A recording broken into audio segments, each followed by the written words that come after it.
Good afternoon and welcome to Midday Food for Your Soul. I'm O.C. Hill, the wife of the Bishop Ronald Hill, and I'm sitting in on the broadcast on today, and so glad to have each of you to be a part of our listening audience on today. I'm usually here every Thursday at this half hour to share some important information with you. And I encourage you to share this information with family members and friends as well, because it will prove to be a blessing to you and to family members and friends that you would share this information with.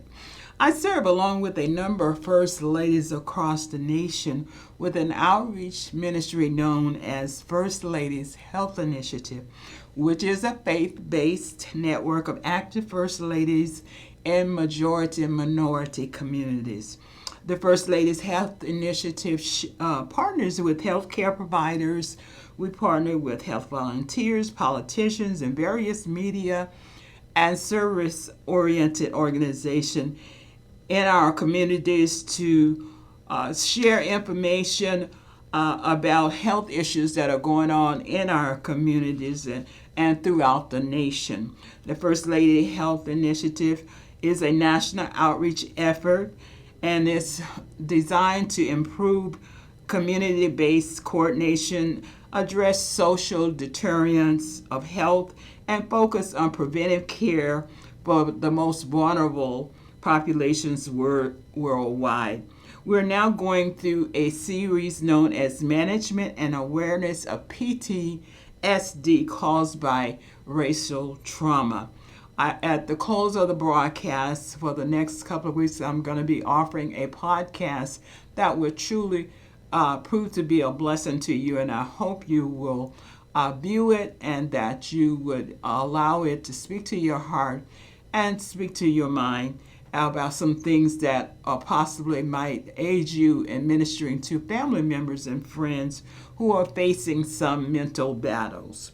According to the Michigan State University Department of Psychiatry, people with PTSD cannot just get over it, and symptoms can persist for decades if not treated. The First Ladies Health Initiative will use its considerable influence involving other organizations so that we be able to minister and educate our congregations and others to seek help for persistent symptoms that we would recognize as we go along. When we first started this ministry here at this half hour, the Lord gave us a biblical scripture from which to kind of plunge into what we are seeking to do, and that is out of 3 John and 2, and it reads, and I'm reading from the New King James Version. Beloved, I pray that you may prosper in all things and be in health, just as your soul prospers. Again, beloved, I pray that you may prosper in all things and be in health, just as your soul prospers. And if you're familiar with this passage, you know this was a heart cry of the Apostle John towards his friend Gaius. And this is our heart's cry to everybody that's a part of our listening audience. I like to bring you up to date as to what's going on in our nation in the health-wise. We have many celebrations across the nation, I've found, but in particular this month, the month of July, in fact, the date that is set is July the 22nd, is known as World Brain Day. So brain health, they'll be looking at brain health and prevention. World Brain Day is an annual event observed again on July 22nd, aimed at promoting awareness and education for neurological disorders that affect individuals worldwide. World Brain Day is dedicated to brain health and, again, prevention. Certainly, maintaining good brain health involves a combination of lifestyle choices and habits. And here are some preventive measures that have been stated as necessary to have healthy a healthy brain. And some of them are really good and that we need to take note of. Number one, stay physically active. Regular exercise improves blood flow to the brain, enhances cognitive function, and reduces the risk of neurodegenerative diseases. That's a big long word. Neurodegenerative diseases. Number two, I was surprised, eat a brain healthy diet, which would include foods rich in antioxidants such as berries, leafy greens, and nuts. Consume omega-3 fatty acid, eatable things such as fish, flax seeds, and walnuts. Limit saturated fats and processed sugars, so limit those things. Number three, I was surprised at this one, get adequate sleep. Sleep is crucial for memory, consolidation, and overall brain health. Aim for 7 to 9 hours of quality sleep each night. Oh, that'll be a miracle, won't it? Number four, stay mentally active. Engage in puzzles, reading, learning new skills, and memory exercises. Socialize regularly to stimulate your brain. In other words, mixing with other people that will challenge your brain to communicate, keep your communicative skills up to par. So that's even important. Number five, manage stress. Chronic stress negatively affects brain health. Surprise. Practice relaxation techniques like meditation, deep breathing. I started to mention something else, but we don't think that's pretty cool. But so meditation, deep breathing is necessary. Number six, protect your head. Protect your head.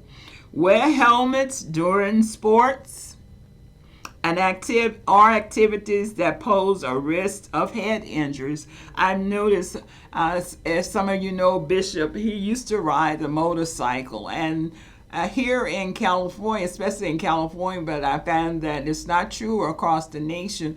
It is required that you do wear a helmet, but for instance, in Texas and some other states, I've noted they don't have to wear. They're not instructed or compelled to wear helmets at all. But anything you can do to protect your head from injuries would be a blessing. I see a lot of kids sometimes riding bikes. These moving bikes and things, and a lot of them don't wear helmets. So encourage them to wear helmets when they're on those things, if at all possible. Avoid harmful substances, limit alcohol consumption, avoid smoking, and recreational drugs, old and young alike. Number 8, control blood pressure. Control blood pressure and cholesterol levels. That means high blood pressure and cholesterol increase the risk of stroke and cognitive decline. Number 9, stay hydrated. Dehydration affects brain function, so drink plenty of water. In fact, I deputize everybody here at our church. They have the freedom to walk up to Sister Hill and say, how's that water going? Because I don't really like water, but I know I need to drink more water, so I deputize everybody to check me out and make sure I'm getting my water. Because sometimes they'll greet me with a bottle of water. It's okay, no problem. And number 10, regular health checkups. Monitor your overall health, including blood pressure, blood sugar, and cholesterol level. Remember, small lifestyle changes have a significant impact on brain health. Again, World Brain Health Day, July the 22nd across the nation. So keep that in mind, won't you? I want to again emphasize our scripture reading that we have, and I'm going to encourage you also to view a podcast dealing with mental health and insights for overall wellness in our black and brown communities. And I'm going to be giving you that name in just a couple of minutes here. And I would that you would take the time to listen in to this podcast that we're going to be showing, okay?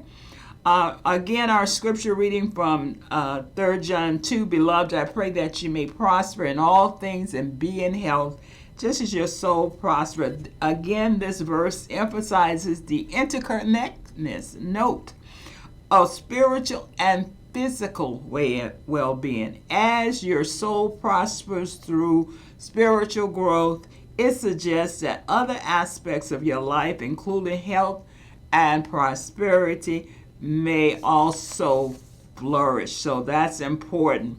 Applying 3 John 2 to your life involves nurturing both the spiritual and the physical well-being of both. And here are just a few practical steps that you would be reminded of. Number one, spiritual prosperity. Prayer and meditation would be that particular part of our being, the spiritual prosperity. Prayer and meditation. Regularly spend time in prayer and meditation to strengthen what? Your relationship with God. And that's important. So, and through that, you're seeking His guidance, you're seeking His wisdom. Also, do a scripture study. Dive into the Bible to gain spiritual insight. Reflect on verses that resonate with you as you're doing that reading. Know that even in reading the scripture, there's time of fellowship. Connect with other believers also in scripture sharing. It's always a blessing for us to bounce scriptures off of one another.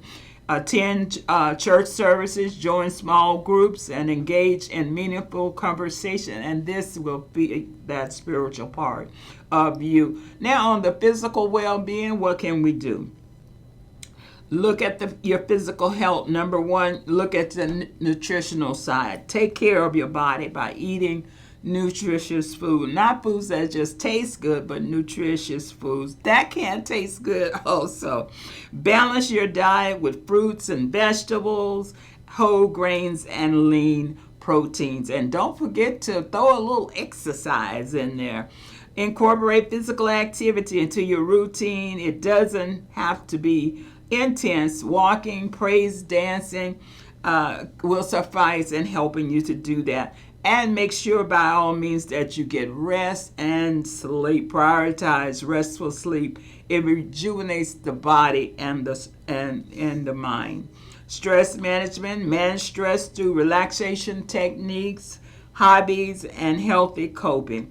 And remember, again, bottom line, remember, as your soul prospers, let it overflow into every aspect of your life.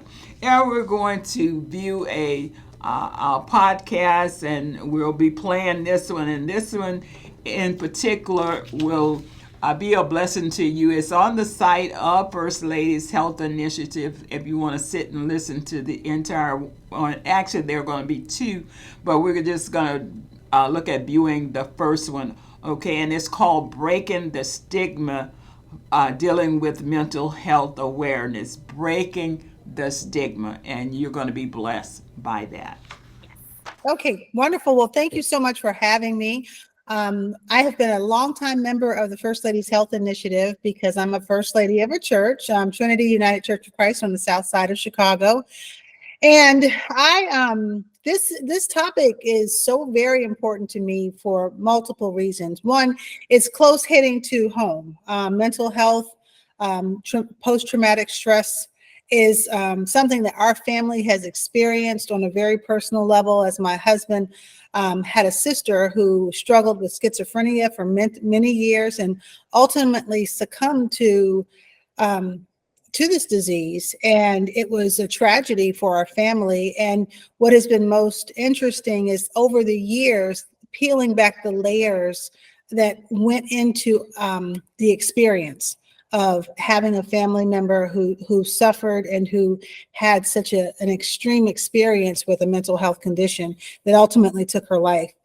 And then the other part of this is being a part of a Black church, where we experience everything that the Black community experiences in our own little microcosm of our church. I would say that on a weekly basis, we are seeing an increase of people who are suffering and people who are acknowledging the need for help.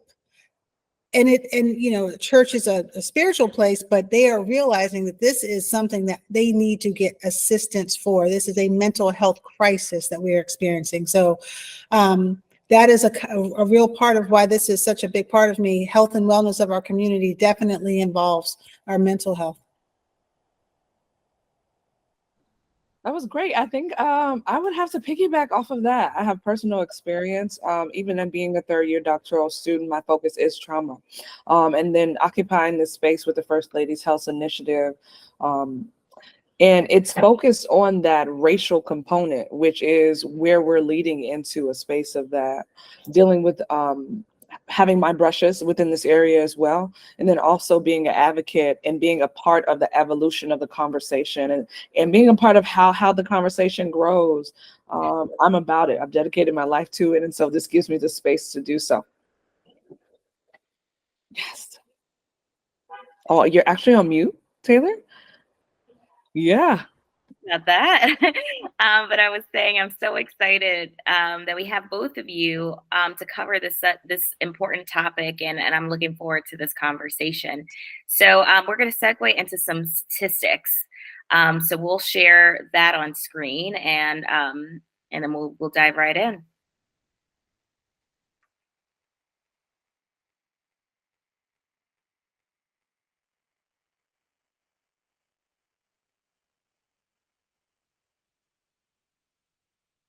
So here's some, just top line statistics. 1 in 4 people are affected by mental health, a mental health illness. 1 in 30 experience PTSD. Suicide, which is alarming, is the 3rd leading cause of death. Children with anxiety or disorders are likely, to receive treatment, but that's something where we're trying to, kind of aim at. And people of color, though, are less likely to get care and are less likely to have access to care. Mm-hmm. These are some other statistics that we were pulling. 13.4% of the population identifies as Black. And of those, 16% reported having mental illness in the past year, which is pretty low, right? That's but it's still over 7 million people. And one of the things that we are going to talk about too is kind of the key word here is reported having mental illness, right? And so it's interesting to hear from both of you all, hearing kind of the increase of this happening in your communities, whether it be your congregation or whether it be your profession.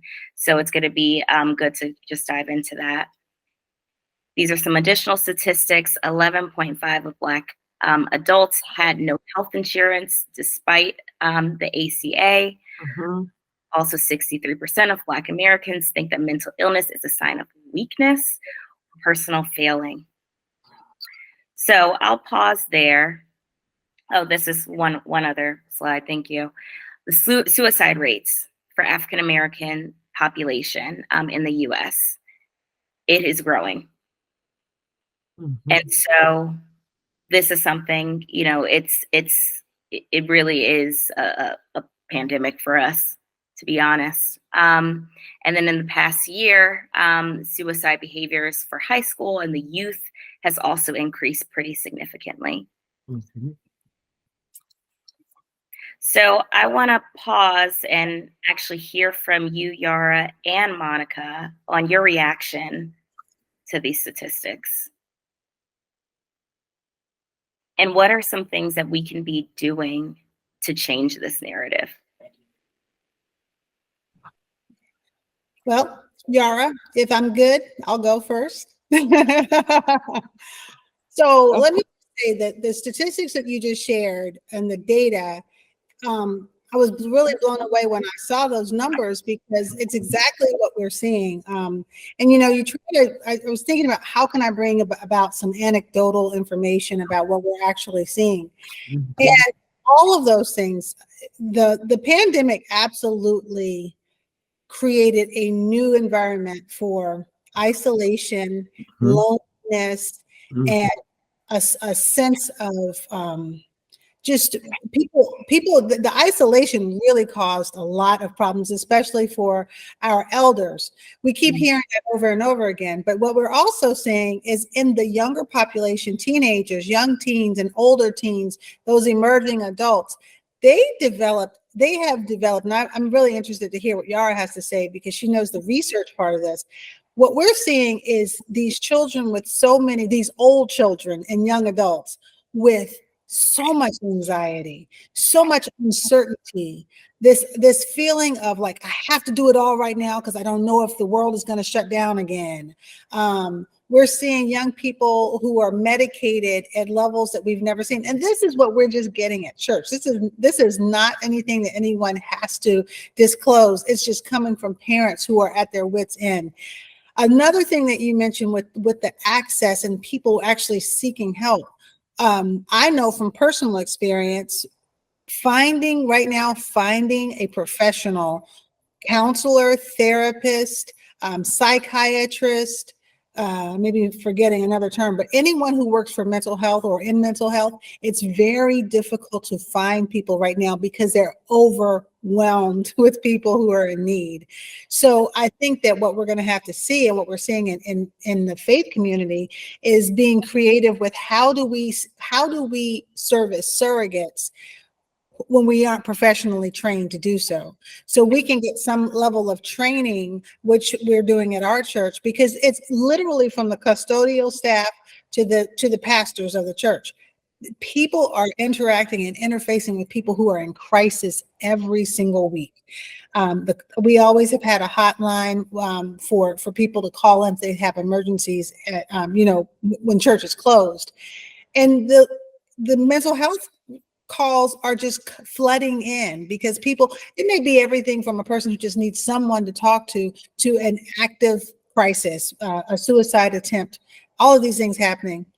And then there's one, I've written it down, but what are we doing? So I think that one of the things that I just mentioned is getting some level of training, but actually talking about it in church and saying, this is happening to the people in this congregation, but it's happening outside of it, and taking that stigma away by having the highest level at the church with having pastors saying, here's my story, here's how it's touched me. You're not alone. Please go and get help because we all need prayer.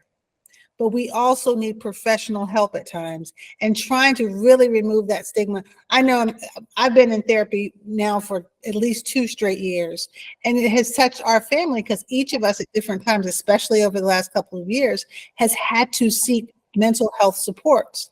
And one of the reasons I wanted to talk about this topic is to be able to say publicly, listen, I'm admitting this. This is really happening in my life too. So I think just being more open is a great start, but we've got to have some real training and professional development around this so that we can help people until they can get to the real professionals like Yara.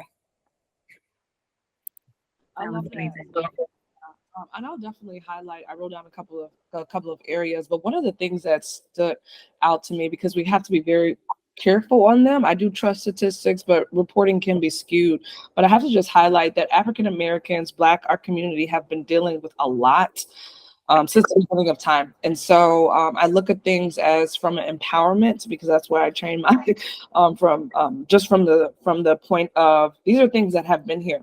So when we have coincide the pandemic, it's just a highlight. And so there's now, like you said, that I used to have sparing cases of where it's suicidal and, suicide ideation and self-harm, but immediately I get so many cases where can go there immediately. And so you have to be equipped. So I know that training is there, but I think as though when you come to understanding or coming to a place where we accept, and what you said, that this has been a norm for us. And I think it's just a highlighting of that.